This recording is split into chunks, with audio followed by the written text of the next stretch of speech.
iPhone 14 Pro is finally here. Let's talk about it.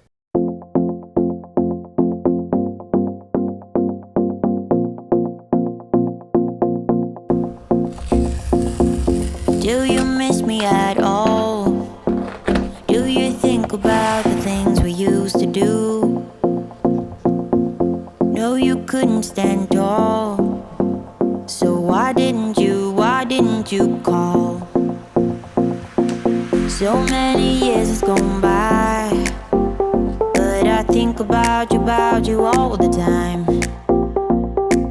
Looks like you're changing and all. But why didn't you call? Something in the air, always something in the air. Inexplicable, I can feel it in the air. Can you feel me?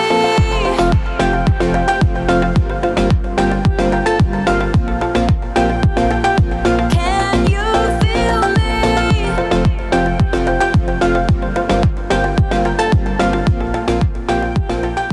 Can you feel me? The long wait is finally over and I finally got my hands on the iPhone 14 Pro. I had literally just opened and unboxed this and just tried out a few shots, tried out the camera for the first time. I did some portrait shots. I'm interested to see what the 48 megapixel could do. To be honest, I've never used portrait mode on any phone for the longest time because of the artifacts, because of some AI miscalculations. One of the new features on the iPhone 14 Pro that I was so we all know that the iPhone 14 Pro this year bumped up the megapixels on its main camera from 12 megapixels. Tried out some few shots and here are the sample shots that I got. Why didn't you call? Something in the air, always something in the air. Inexplicable, I can feel it in the air. Can you feel me?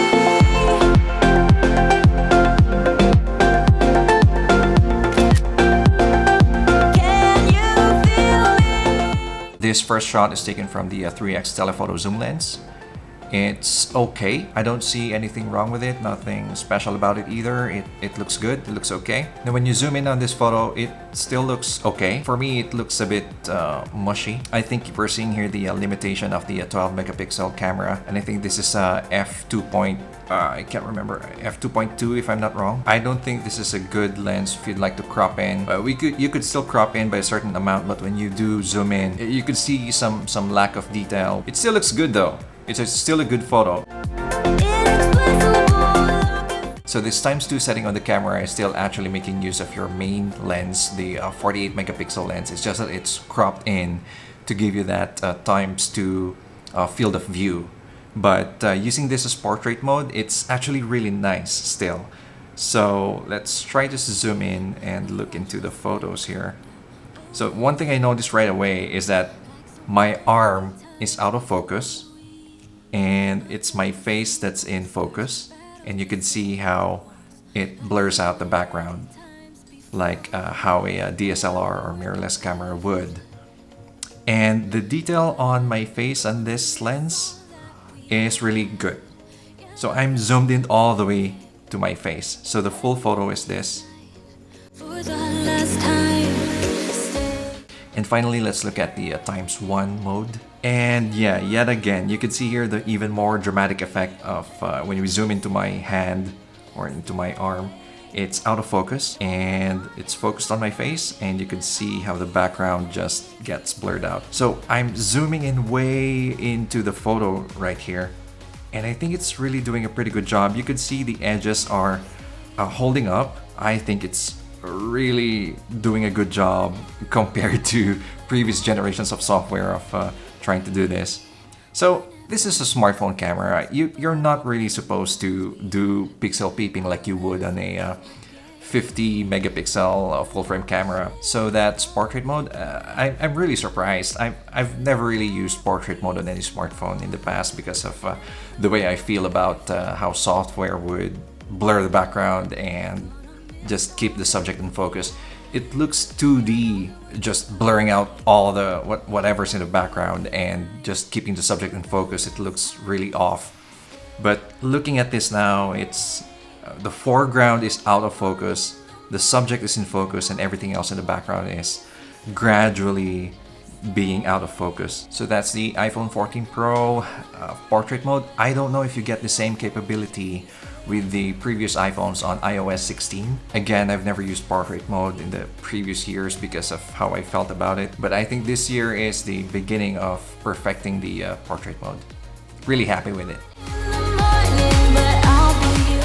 Okay, now on to the dynamic range test. So I just went outside and took some quick snaps of the sunset. Right, this first photo is taken from the ultra-wide lens, and as you can see, it's really looking good. You can see details from the trees. It's awesome to see how the shadows from the trees are brought up so you can see the details there. And at the same time, the post-processing that was done here is controlling the highlights so you could see the colors of the sunset. So I'm just so amazed that this is being done really well from a smartphone.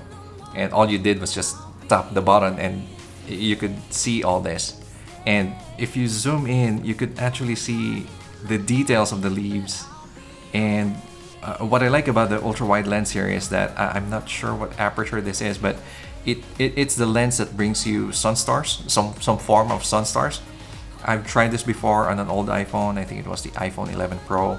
And at that time, at that generation of smartphone, it did start to give you sun stars on the ultra wide, and it's nice to see that it's been always there. And yeah, what really blows my mind here is that the dynamic range, you can see the shadows on the trees here and the sunset all at the same time.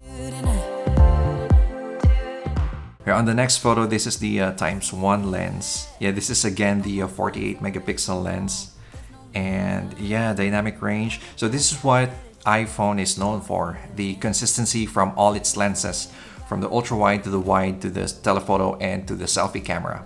Color science, as they call it, they're all pretty much the same thing. So when we zoom in this photo, again with the detail, it's just so amazing that you can see the detail on the leaves and the sun. You couldn't do this before. If you're a photographer, you'd know that when you expose for the sun or when you expose for your foreground, which is in this case the trees, you'd lose one over the other unless your dynamic range, unless your camera is really capable with dynamic range.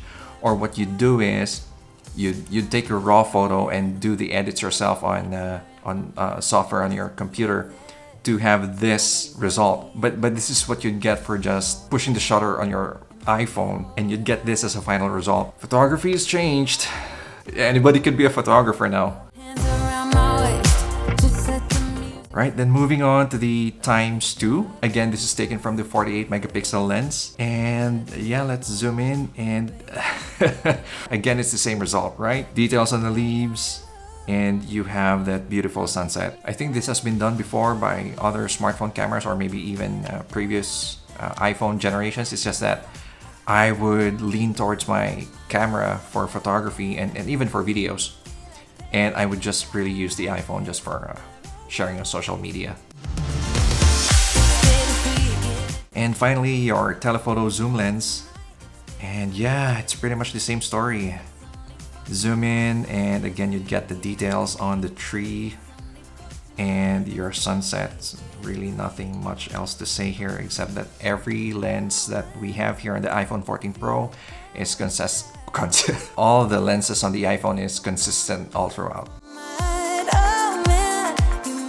And my final test is on the video. I was so curious to see how well the stabilization was marketed. And what I did was I just run through the staircase outside of my apartment, and I turned on the what you call the action mode. And from my default setting of a 4K 24 frames per second, when you turn on action mode, it drops down to 2.8K resolution because it crops in and uses the rest of the sensor to calculate how much it should shift based on how you're shaking the phone.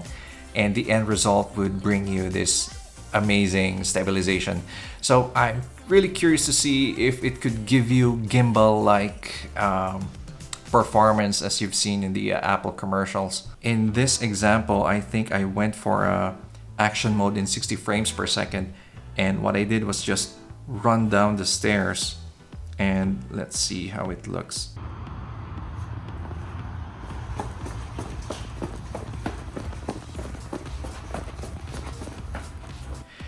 And yeah, it really is like you're holding your phone on a gimbal. So in that clip, I just held up my phone with one hand and I literally was just jumping around every step.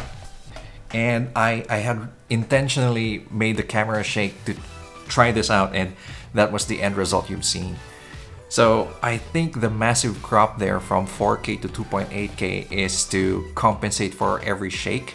So even with the way you would jump around and with just one arm, and I'm pretty sure at one point it could get out of control if you're really if you're really shaky. But I think when you try to record a video, you're conscious enough to point it at the subject, and even when you're running, I think it would turn out to be good, like you've seen in my sample. So that was just one example of my test. So in the future, I would like to share more tests with you on the stabilization on the iPhone 14 Pro.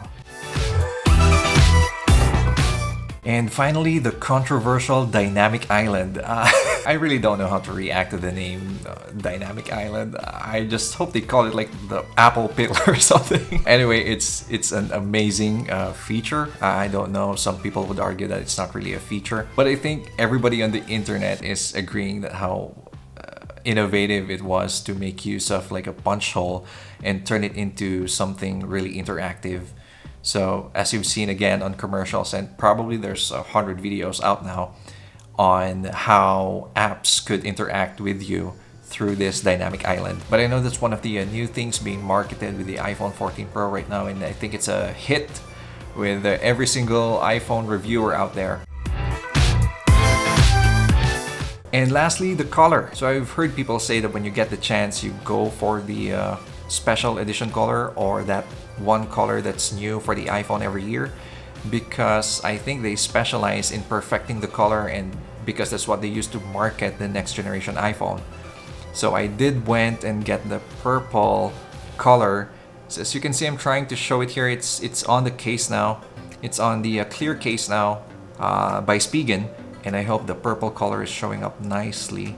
So I have with me here a white light, and I think it's showcasing the color really nicely. But as you can see in some of my B-roll shots, I was struggling to really show the purple color. At times it seemed like it's space gray, and other times I think when you have a white bright light, that brings out the purple color. But when it gets dimmer, darker, or when you've got other sources of light hitting it, I think it shows off the other shades like the space gray, and I think it turns like a shade of blue-gray sometimes, and I think it's really cool.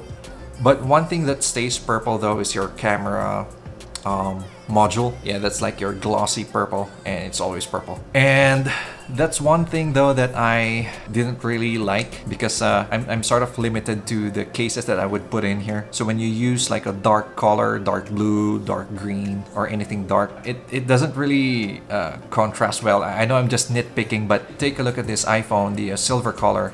It has a white camera module, and that works really well with any case. So when you pair it with a leather iPhone case or a silicone case, blue, brown, purple, violet, red, it works well with any colors. But when you have the purple, I think it really just shines when you have it in the clear case.